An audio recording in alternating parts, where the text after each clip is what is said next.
Tara, samahan nyo kami. Biyahe tayo ng Kalapate. So, dito na kami nakapag-video sa may tulay ng Apalit.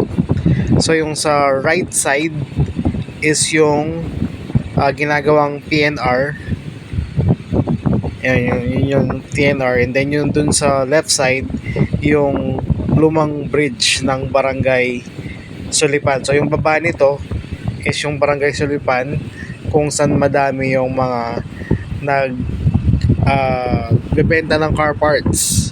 So dun sa tingnan natin yung mga car parts. So yun, may pinto, salamin, ilaw, yung mga ganyan.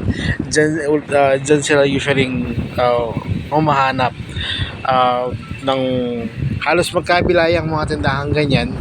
And then syempre yun yung boundary na rin ng Pampanga to Bulacan, which is approaching Kalumpit, Bulacan. And alam naman natin kapag Bulacan area is pera sa mga maraming nagbibisikleta, maraming mga bako-bako sa daan. So yan.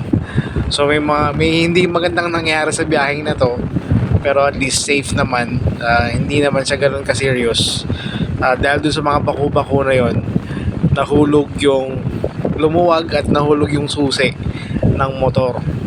So all throughout nung biyahe namin, yung pahinga lang niya is naka-neutral siya, so hindi talaga siya completely off. And syempre, saan na naman tayo dinala ni Google Maps.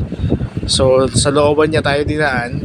Kung makikita nyo, yun yung mga 5 to 6 kilometers na ganyan going dun sa pick-up point. And in fairness naman, nung dumaan kami dun sa actual road, medyo traffic nga naman dun sa may bayan ng Giginto. So okay din naman. Yan na yung ibon na pipick upin. And syempre let's check muna yung ibon,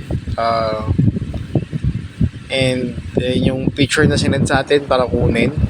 And yan, pabalik na tayo nito sa may bandang SM na to yata, SM or Robinsons Malolos. So mainit, super init, and matraffic, tapos ang dami rin ginagawang kalsada. So imagine mo lang kung talagang hindi ka matyaga sa biyahe, susuko ka. Pero syempre mahalaga, nag-enjoy habang may konting kinikita. And yan, pagbalik nga namin ng Pampanga, hinatid na namin yung